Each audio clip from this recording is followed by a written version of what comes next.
Guys, hold on. We can't. Just give me 1 second. I just got a text from Chase. Not that I bank with Chase. Saying that there's a security issue at Chase. You don't bank with Chase? I bank with Chase. It's a text or an email? No, it's text. Text. Is it actually from Chase? Just give me a second. I got to look at my. All right, take a breath. I'm gonna do what we do. Are you getting smished? Stop breathing at him with like the guy from Friday the 13th. Well, you told me to take a breath. No. That's take a breath. Not okay. This was a smishing. I did not get hacked just now because I did not click the link because my first thought was I better go to the source because I don't want remorse. And I went to the app, and there was no note from them saying, the sky is falling. But Bo, if you did click it, they'd probably prompt you for a password, right? Yep, 100%. And this is a good example of why you need strong password security. And if that's a heavy lift for you, just use a password manager. Yeah, I do. And I still almost clicked on the link. And this is exactly what we're going to talk about today. So welcome to What the Hack, a show about hackers, scammers, and the people they go after. I'm Adam, cyber chef. I'm Bo, cyber tool to remove frets from a guitar neck. And I'm Travis, cyber chaiwala. Huh? Slumdog Millionaire. It's the guy who brings you tea.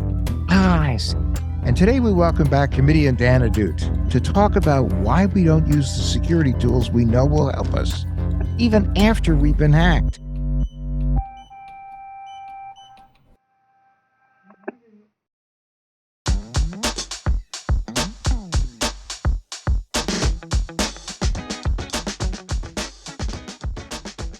Dan, welcome back.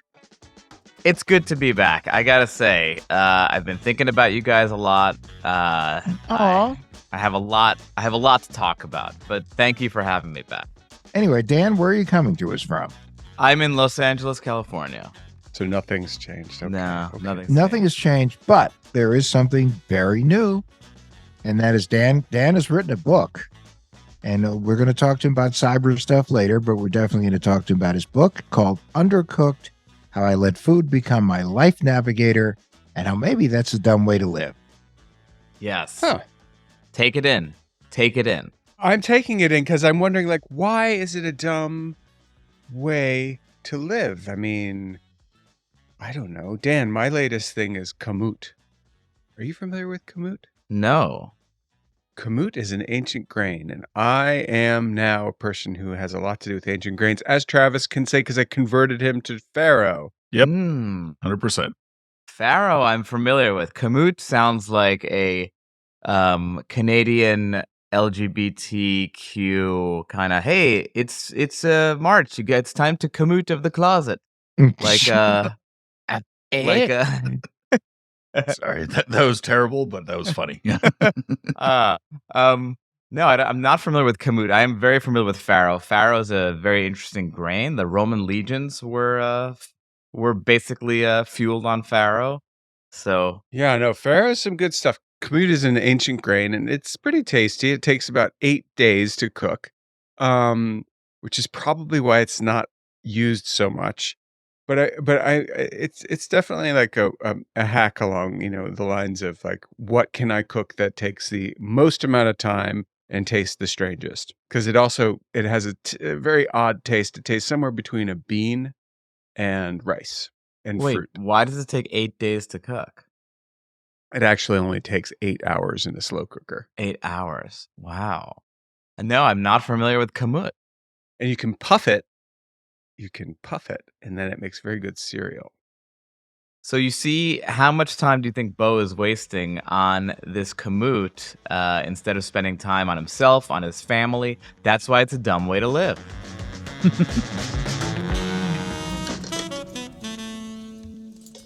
Okay, so Dan, we're talking about password managers today. Yeah. So last time you were here, you talked about your Twitter account getting hacked by a little kid. Yeah. Long story short, one day my friend texted me, he said, I think you've been hacked. And I went onto my Twitter and it was just spitting out these song lyrics every 5 seconds, like bad song lyrics too. It was yes ones, right? Yeah. Owner of a Lonely Heart. Yeah. Owner of a Lonely Heart. And which actually is a good one. Bop was one of them as well. And then I saw that I couldn't get into my Twitter account. I was locked out. I contacted Twitter and they were like, someone's going to get back to you within 5 and 7 days. Meanwhile, I'm like hemorrhaging followers. And ultimately, I get a call from an unknown number thinking it's Twitter, and it was my hacker. And my hacker called me to extort me. And was like, how much money do you want for my account? And he's like, let me look at it. Let me see how many followers you got, this and that. And I think he wanted like $300 for the account, which was so insulting to me. I was like, that's all I'm worth?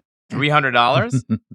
So anyway, eventually we negotiated it down, and he realized by looking at my Instagram account where he was actually doing what you guys do. He was like looking at all my other accounts at this point to see like if everything else was hackable or safe, and trying to give me best practices. And he saw on my Instagram that I posted a picture of my it was a throwback Thursday picture of my character Falafel Phil that I played on the Disney show Kicking It. Now, I have a question for you, which is just, I have a feeling I have been exposed to your Disney character unwittingly through my children. Okay, first of all, you say exposed like you met my Disney character in a back alley and I was wearing a long trench coat and I exposed myself to you. No, I meant more sort of like an earworm that I'll recognize immediately once I hear it. Got it. What did your character sound like? What kind of things did he say? Well, if it sounded anything like this, then you would know who the character is. It is me, Falafel Phil. Oh, I do recognize that voice. Yeah. So what was Falafel Phil's run? How long? When was it? It was like 10 years ago. Went for about 4 years. Falafel Phil made waves, baby. I told my children that I spoke to Falafel Phil, and they both were like, "What?" Yeah. So yeah.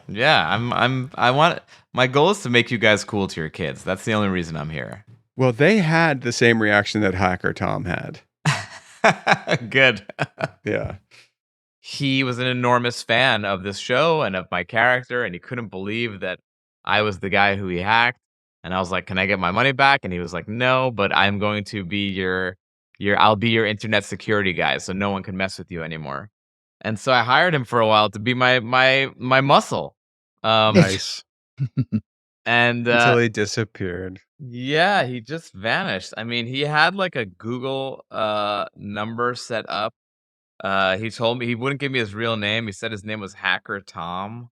So I don't know. I mean, it's I don't know where he's gone. I don't know what he's up to. I hope he's okay. I also hope he's gotten hacked. That would make me really happy. Maybe the NSA hired him. Yeah, I know. But anyway, that's how I came across you guys. And we gave you some homework, namely to set up a password manager instead of reusing the same few passwords on every platform. I have since not taken any of your advice, and I've just lost money paying for a service that I'm not using. But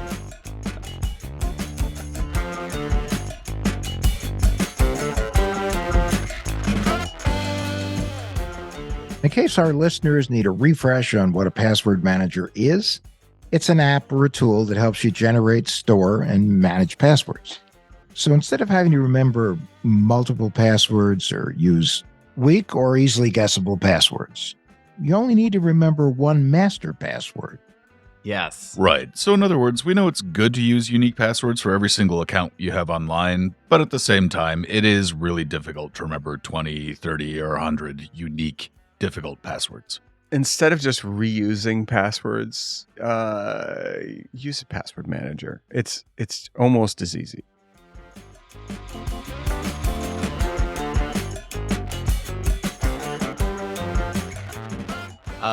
I will say, and Travis, I was almost not going to do the podcast because of this, because I'm ashamed. After we got off the last time, I ended up buying the password protection, service that you recommended to me, and I pay for it, and I've never used it, not once. The thing is this. Hold on. In my defense, it gets very confusing now because with my new MacBook Air now, they want my fingerprint. So I put my fingerprint on to unlock stuff. And then also I have my Chrome browser and I have the Safari browser. Also, Elon Musk took away my two-step verification with Twitter because I'm not a paying Twitter Blue person. So I'm a little nervous. I'm getting back to my nervousness.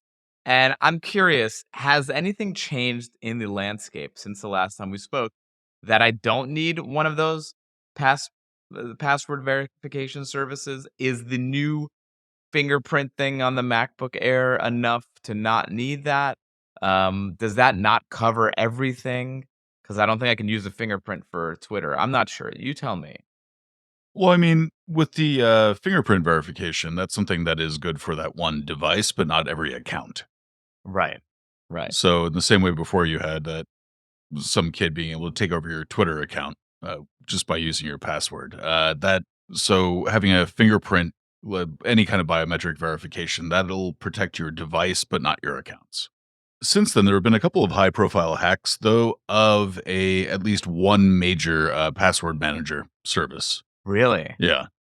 Wow. That would be just in case you missed it. That would be LastPass. Mm-hmm.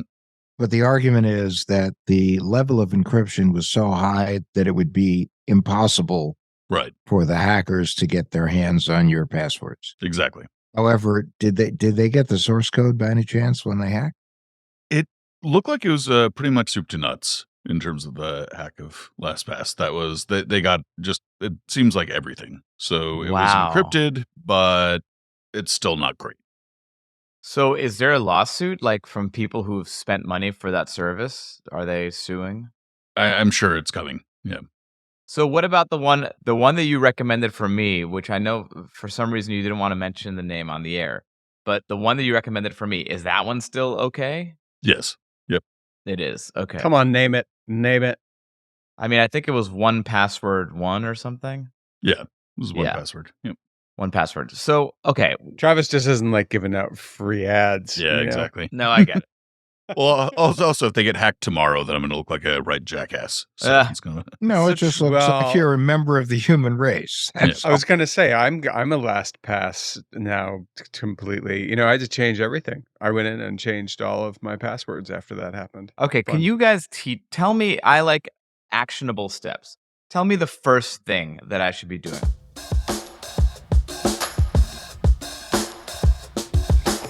I have this 1Password thing. I'm paying money for it.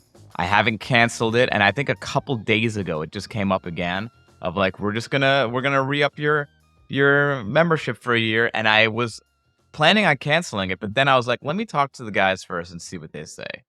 The first thing I would do, Dan, is set it up. And that means making sure that you have a long and strong password, master password for that service, and that you put it somewhere safe.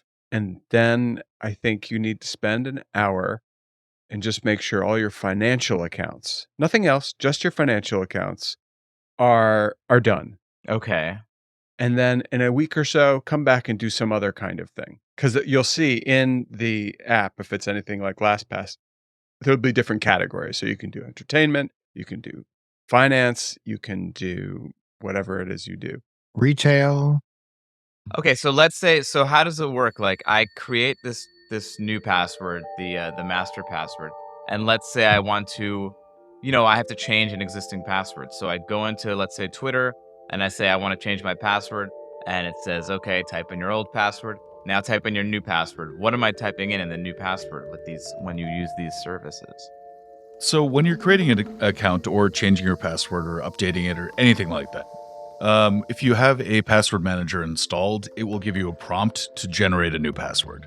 And so it'll make one that's long and complex, pretty much unguessable.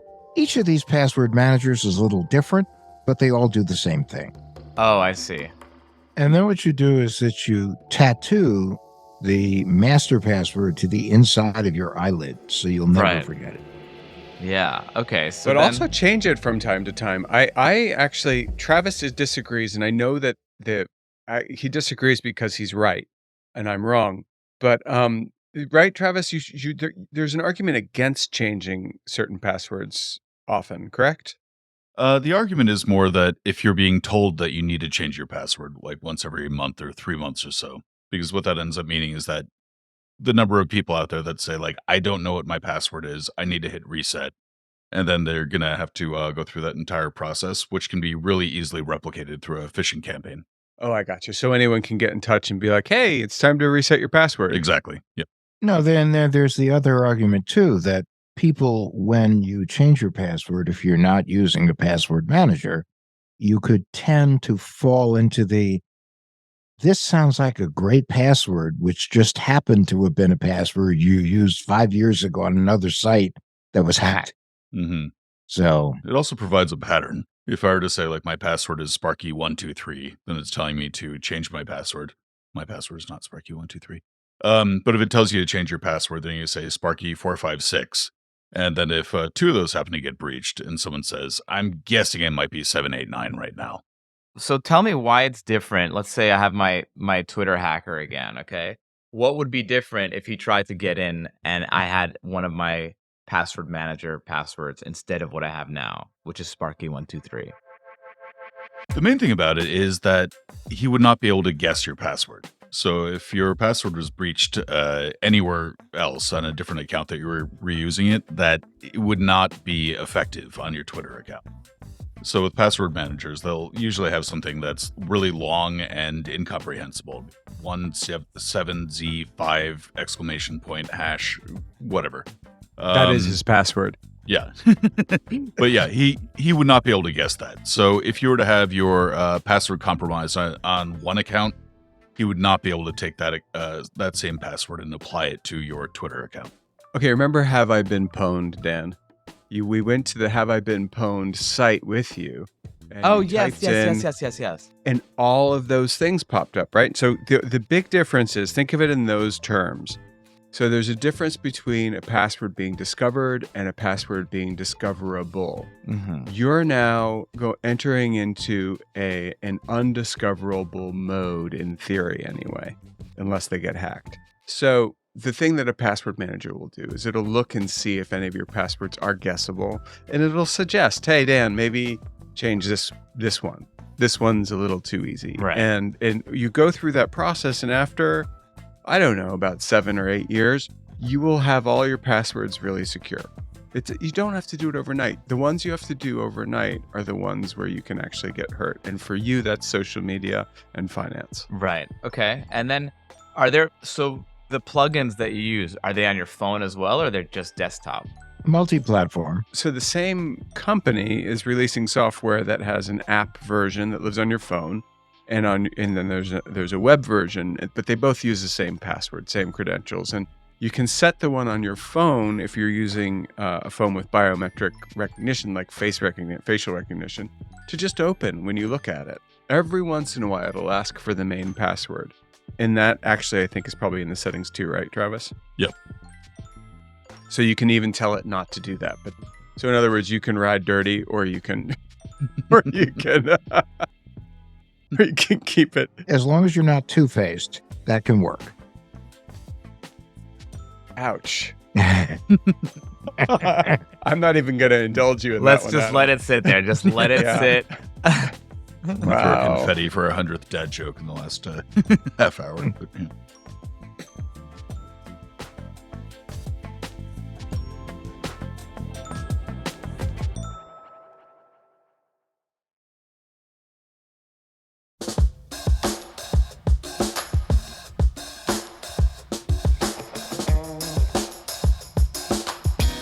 Dan, so let's go back for a sec.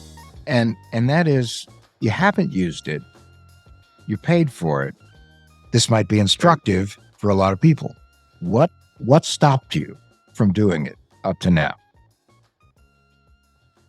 You know, I honestly, it's just an old dog set in his ways, and it's learning a new thing. I feel like, especially with technology, I need someone to hold my hand. I need a Mac. You know, it's all Apple's fault, because they got us used to these freaking Mac geniuses who hold your hand and are dressed all hip, and they're nice and they're cool. But then when I'm on my own, when I'm going rogue, man, I don't know. I don't have much of a bandwidth for that. I need you. What you guys need to do is you need to.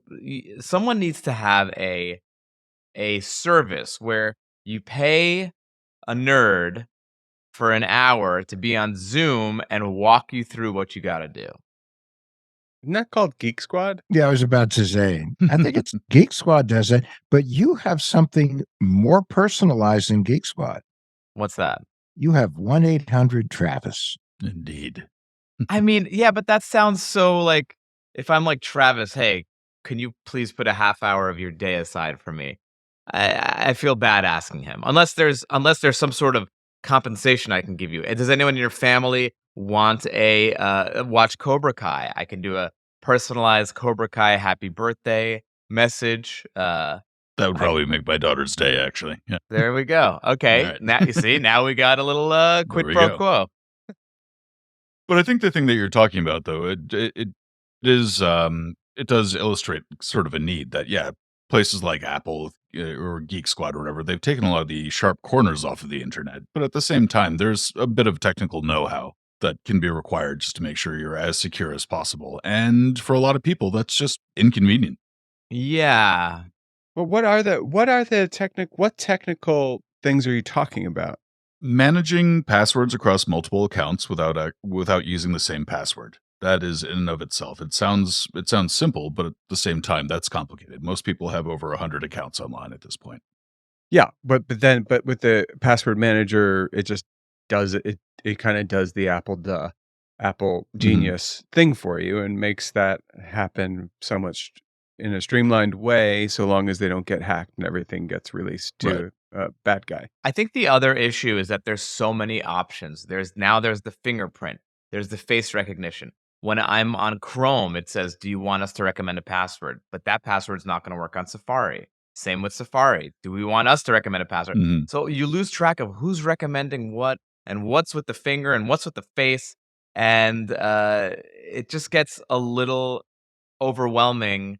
And every company is trying to do their own password, way to manage your password, which is again why we got into this conversation in the first place. Because you said there are these companies that will manage the whole thing for you. Well, but the thing, Dan, is that, usually in security, and there's jokes about this in various movies and cartoons going back even 10 years now, there's more than one way of authenticating yourself. So there's, in the Mission Impossible made it look like it was, sort of beyond, but it's all real now. There's something you have, which is maybe a fob. There's something which is a password, and there's something you are, which is a handprint or an eye print or something. And then can be combinations, like in Mission Impossible, where you stand on a plate that weighs you while it looks at your retina and touches your hand, and then password, and it knows 3 other things, and it'll let you in based on the temperature of your skin. So we're not living in a world, thank God, where we need all those things just to log into Twitter. Yeah, especially so now I don't get the 2-factor verification on Twitter. That's a dangerous thing for me. That is. They disabled 2-factor authentication through SMS, but you can still do that through an application, like an authenticator app. Now, do I need to get that, or is that all included in my 1Password thing? No, that's something completely separate, unfortunately. Although I will say that some companies that have password managers, such as LastPass, do offer an authenticator as well. And so you can. I wouldn't be surprised if OnePass doesn't have an authenticator app. And then is that like an extra? They'll charge you another $1 a month for it type thing? No, because you're already paying whatever you're paying. Mine comes bundled with, and I don't use it. And I don't use it because I find it to be cumbersome. And I have a lot of faith in LastPass, actually, but the perhaps ill-placed, but I do. But the way that I manage the authenticators with some Google interfaces, they just don't work otherwise, and it's just a lot easier to use an authenticator. Google has a great authenticator that you can use. It does, yeah. I use that one pretty frequently. Oh, they do? And do they charge you for it, or it's within No, the Gmail family? It's free. Why would they charge when they have all the access to see what you're doing? Right, right.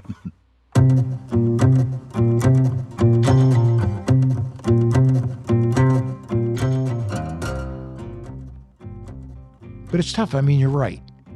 Every company has their own version. Every platform has a slightly different way of doing this. And unfortunately, sometimes they don't always play nice together. I wonder, like the one thing that you just said, is there this, I don't know, gold standard for doing it? Two-factor authentication is the closest thing I can think of. Yeah, and he was like, oh, now you have to pay for this. When does it end? I'm curious, why are you not paying for your blue check? Same reason I'm not. I mean, yeah, philosophically, I have a problem with it. It's like, Same. Yeah. it's like I am a public figure. People follow me because of that. I'm giving your platform more eyeballs or whatever. I'm giving you my content for free. Yeah. At the very least, I feel like I should be getting a little bit of a status bump and not having to pay for it. And now that everyone's paying for it, it's not special anymore. It's just stupid. Not only that, but they can fake being you, for example. If he said, you're getting this because you're famous and because you're a public figure, but I'm going to need $5 a month for it, that I would do. But the fact that he's saying anyone can get it for $5 a month, then I'm not understanding what's special about it. It's just a dumb blue check mark now. Well, no, we live in a world where people can fake who they are constantly. So he's decided that that's worth some money. Yeah. He knows that, I am not famous or a public figure, but I want to make sure that, no one pretends they're me online. That can happen, and it might be a worry I have, and that worry might be significant enough that I'm willing to pay to protect myself from it. That's what he's thinking. And so everyone has to provide a license and, some other form of identity, which is absurd if you think about sending all that stuff online over, where anyone can grab it. It's dumb. But also, if you're like me, Bo Friedlander, that's not my legal name. So my ID doesn't match everything that's outward facing. So I couldn't get verified if I wanted to do it now. And if you want to send us $8 a month, Travis and I are happy to give up Bo's actual name. $7 a month if you pay a year in advance. My middle name is Brunhilde.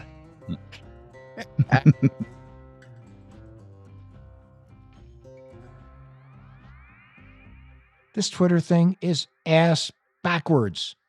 We keep saying privacy needs to be built in, not opt-in. I don't think this is going to have the effect that Musk thinks it's going to have. I think he was saying, though, because I followed a little bit of the back and forth, that parody accounts are still not going to be tolerated, or people taking your identity is not going to be tolerated. So I don't know that someone else could be a verified Dan Ahdoot if it's not me. But maybe that's what's going to happen is I'm going to have to pay for it to ensure against that. Almost overnight, there were scam accounts that popped up. Like there was one that claimed to be Nintendo that had the check mark next to it that had Mario doing something rather rude. Oh, really? Yeah. But this shows how screwed up things are because, for instance, privacy should be the default setting as opposed to something you have to pay for. And now you've got a situation where the blue check mark is something that should be earned and you shouldn't have to pay for it. And with people paying for it, despite what he's saying about no parody accounts will be accepted, the bottom line is he doesn't know. They don't know. Right. I still have my blue check mark. It looks like they haven't taken them away yet. I still have mine too. They're waiting to see if you're going to buy it, I think.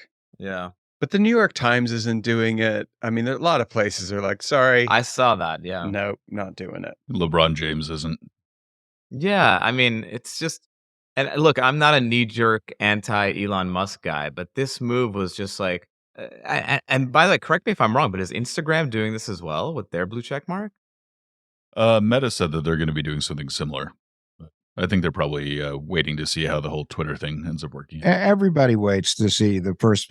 If somebody jumps and some site is making money off it, the other guys will jump into. Yeah. Well, Meta is yeah. definitely offering me a verified something these days, and I believe it's for. I don't remember if they just want to see my ID, and I was like, "Oh, that's not going to work," or if they wanted money. But I saw that they wanted to verify me, and I think they're offering it to everybody if they're offering it to me. Yeah, it's a bummer, man. That was the only thing that gave my life meaning was my 2 blue check marks, and now they're all just being diluted by the commoners. Yeah, I don't know. My favorite, I have to say, Dan, there's something cool about not having one. My favorite street photographer, I think he's got like 275, 300,000 followers. He's been on this show. His name is Daniel Arnold. Um, he doesn't have a blue check. Still doesn't. Like at 300,000 followers or Yeah. something For some, it's a badge of honor. Yeah. something cool about now it's going to be a badge of honor to not have one, and it's going to look weird if you do. That's my Right. guess. Right. It's Right. based on the theory you'd never become a member of a club that would have you.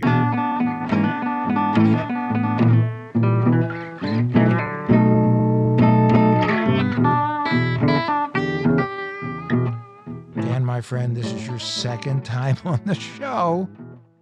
Have we convinced you enough why you actually need to use your password manager and not just pay for it?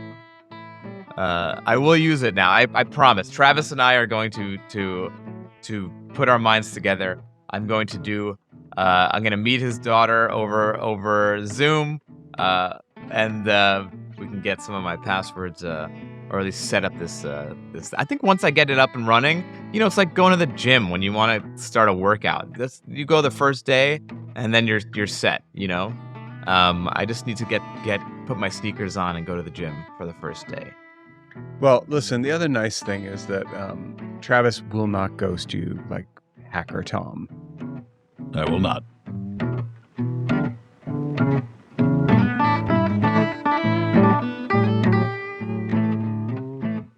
So before you go, we're all hack guys here, and you're a food guy. Any food hacks you want to share with us? Look, actually, my latest hack that everyone is getting onto is how do I return food at a restaurant and not look like a jerk?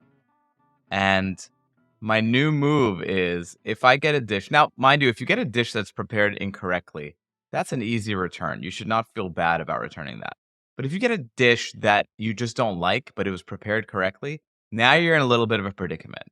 But what I normally do is I say, look, this dish is fine. It was prepared uh, the way it's supposed to be prepared.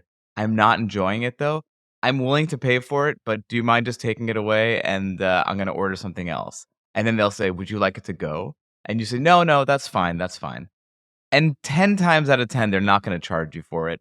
And you don't look like the jerk who said, just take back this food that I don't like just because I don't like it.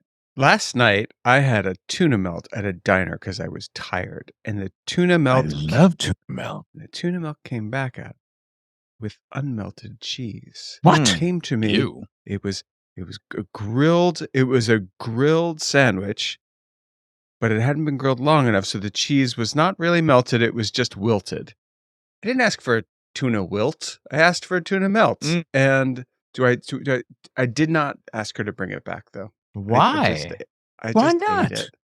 I just have this fear of them like doing something weird to it if I send it back. You think she's gonna spit on in your tuna melt? That is a risk at diners. I don't think so. I have a fear. I have a fear that they're going to do something weird to it. What do you think? I will tell you, as someone who has a food podcast and has had many servers on my podcast, 99% of them want you to have the best experience you can have. That's their goal. They want you to have a good time. They want you to enjoy your meal. I don't care if it's at a Denny's or a 3-star Michelin restaurant. So they're not going to do anything weird to it. No, they never will. I mean, and so I think that especially something like that where it was prepared incorrectly, that's an easy, hey, I'm sorry, I really like my cheese, solidly melted on my tuna melt. Do you mind zapping it or doing whatever you guys can do? Oh, 100%. They would be the ones that felt bad that the cheese wasn't melted. Well, think of it in terms of a baseball game. Somebody takes a bat, swings at the ball, swings only halfway, does not get over the fence. You have to follow through. Melting grilled cheese to the point where it really creates a tuna melt, that's the follow through swing. Yeah, I mean it's in the freaking name. It's tuna melt. It's in the Correct. name. Yeah. No, I was disappointed. I literally all day long while I was working hard around the house thought I'm going to have a tuna melt for dinner at the. I'm not going to say the name of the diner because I like the diner, the Orm's Diner, and they just messed it up. Anyway, so that affected my mood negatively. Tell me about a positive outcome I can have through food. I mean, look, I love food. Don't get me wrong. I'm a huge foodie. Food is delicious. I love going to restaurants, all that stuff.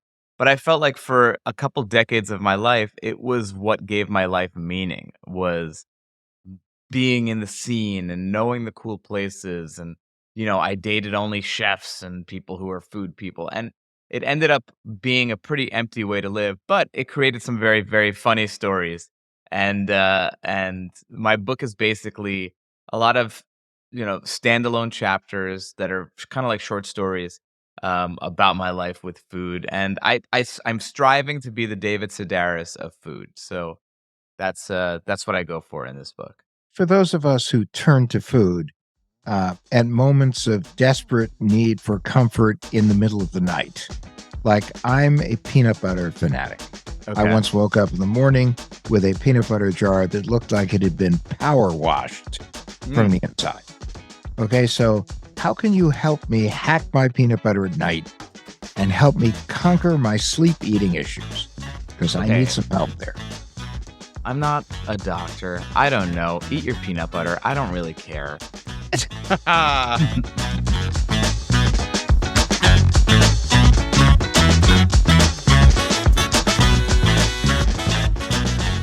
So Undercooked is published by Crown Publishers, and it is just out and available wherever you buy books, and even some places where you don't usually think of buying books. An Amazon bestseller. Yes, please get it. Tell me what you think. Post about it. I will repost you. And I still have my blue check mark on Instagram, so my reposts carry a lot of weight. Dan, we can't thank you enough for spending time with us today. Well, thanks for having me. We're never going to forget a couple things. We learned a couple things that we're never going to forget. One is that grain, which I've already forgotten the name of. Kamut. Your new password, Kamut. Kamut to the closet. That's right. Kamut. 2 is my new password, Sparky123. Thank you for having me, guys. This was delightful. I look forward to Travis and I having our one-on-one session. Travis, how should we schedule this offline?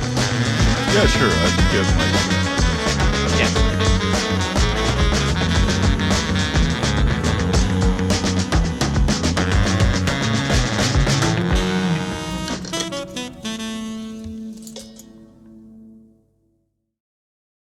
Okay, so now it's time for the tinfoil swan, Adam. Our paranoid takeaway to help keep you safe online. So what do you have for us this week, Travis? Well, in the spirit of how a lot of what we talk about is ultimately a lot easier said than done, I thought we'd just do something pretty simple this week. Cool. So we're going to talk about Star Trek. Damn it, Star Wars. Maybe quantum engineering? Bluetooth. Just in general, or? No, more specifically, just disabling Bluetooth when you're not using it, especially if it's on your phone. I mean, my favorite thing about Bluetooth is it's actually like some sort of character, some Viking dude, and that's a rune. I don't know. Anyway. Who cares if your Bluetooth is on, Travis? Give it a rest. Come on. Yeah, it was actually apparently named after a Viking that loved to eat blueberries. Ah, see, Bluetooth. Gotcha. So, but why is this an issue? Well, I mean, the whole point of Bluetooth and the convenience of it is that it allows your device, if it's a phone or a laptop or whatever, just to be able to connect to nearby devices and to be connected to. So that's like being able to take a phone call on your car's built-in system or to AirPods? Yeah, but at the end of the day, what that means is that your device is both visible and it's discoverable by other devices. Yeah, that's true. And so I know personally, just riding on the train, every once in a while, someone will try to airdrop a photo to me on a commuter train. It really creeps me out. And then I'm wondering the rest of the ride who it was. But have people been hacked by Bluetooth a lot, Travis? Not a lot, but it is a thing. It's called bluejacking. So it's not super common. But I get it. But it's definitely part of our attackable surface. It's an avenue for attack. Right. So the advice here is just to disable Bluetooth when you're not using it, right? 100% that's what I'm hearing anyway. I mean, Bluetooth is convenient. I get that. But when you leave it on all the time, it's just providing cyber criminals with another way to get you. That said, I find it a little annoying to remember, and I do forget from time to time. So probably a smart move is to change the name of what your Bluetooth is. Yeah. I mean, mine says my legal name, so I'm actually have like a weird level of protection there. And I think Travis's says Mr. Stinky. No, it's Wu-Tang members. Oh, Wu-Tang members. Bo, I thought yours was Mr. Boo Boo. So I mean, but in all seriousness, I have 2 daughters, and this is a way for people to figure out, some basics around you. Because remember, you can be in a crowded train, for example, and the criminal, if he's decided that, maybe he's looking for some young woman, they're already looking at that young woman, and then they just yell out, "Hey, Sally!" Whoever looks up, bang, you got their device. Right. Any type of form of communication, if it's Bluetooth, Wi-Fi, anything like that, with every single thing you have enabled, that just allows more avenues for a hacker to get into your device. Because the biggest problem is that if there's a way in, a hacker can win. Well, I like it. Anyway, that's our tinfoil swan this week. Thank you, Travis, for making me paranoid about something else. Oh, you're still just a naive, fluffy little bunny.